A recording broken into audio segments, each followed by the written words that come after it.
Well, so Dr. Lajiri, let's start with this issue regarding he said, she said, Libya said we did this, and Nigeria said we did that. What exactly occurred? Now, we've heard from the Libyans. They said that they landed in Port Harcourt. Their luggage was not found. It was searched. They were also loaded on mini buses that were on air, or didn't have air conditioning. Were driven through rainforests and bush paths across seas and valleys before they got to their destination. Pretty much accusing Nigeria of mistreatment. You want to respond to this? I know you did give out an official response, but we'd really like to hear from you. What exactly happened? Thank you very much, Tunde. You see, when you play North African countries, you should be ready for all these kind of sub-stories. You know, they try to whip up emotion, especially when they play in the first leg away, so that when they go back home, whatever they do will be justified in the heads of their fans. I want to start by saying that on Monday night, the protocol officer of the NFF, Mr. Ayomomi, had a chat with the General Secretary of the Libyan Football Federation, and he was asking him, when is your team coming? The man just told him that, look, I will let you know. Knowing very well already that their team will be leaving on Tuesday.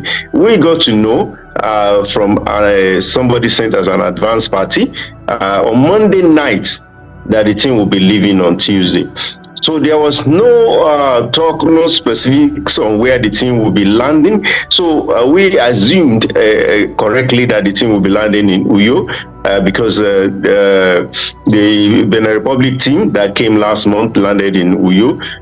So it was an hour when the team had already been airborne, an hour on Tuesday, due to land in 3 hours, that we were told that they were going to land in Port Harcourt. We had buses, we had logistics, everything planned, waiting for the team at the Victor Hatta International Airport in Uyo. You landing in Port Harcourt. What happened? They said that they could only get landing permit for Port Harcourt. But you should have told us. They didn't do that. And all they were asking for was, get us buses, get us security, we're ready to move. But we looked at, possibly the difficulties they will be facing if they had to travel by road from Port Harcourt to Uyo. So we moved mountains and, and valleys to ensure that the Nigerian federal authorities, granted them approval to fly with their aircraft from Port Harcourt to Uyo once they were done with immigration formalities at the Port Harcourt International Airport. That was secured, but apparently aware that would be additional cost to the Libya Football Federation. They opted out of it.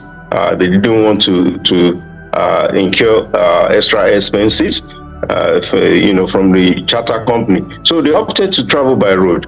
And we secured buses for them. They rejected those buses. They hired buses on their own, only for them to be saying they were given buses that had no air conditioning facility. But you had hired your own buses. So how is that NFF's problem? They had security. They were vehicles, security vehicles in front of them and behind them all the way to Uyo. So that is what happened.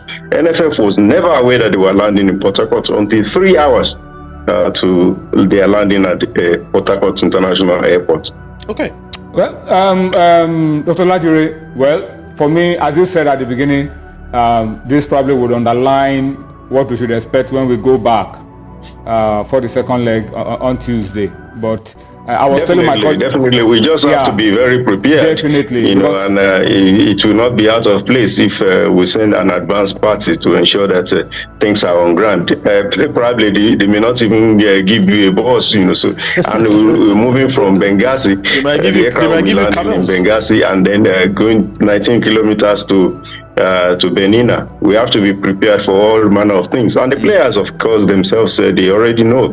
I was speaking with the team captain at the pre-match press conference this evening, and he said, look, they respect anything. They're ready to withstand, and overcome anything that comes up in Libya. So what's the travel plan like for us after tomorrow's game? What's the travel plan? Are we moving immediately, or are we Yes. going for the game on Tuesday? The turf in Benina, where the team will be playing, is synthetic. So we'll be able to find somewhere in Uyo here, not far from the team hotel, the very standard synthetic pitch where the team can train on Saturday, and then we'll travel on Sunday morning. We'll have the official training on Monday, and play the match on Tuesday. It's going to be a night match, 9 p.m. Libyan time, 8 p.m. in Nigeria. We're expecting all sorts of things, all the antics and shenanigans, that are consistent with North African teams.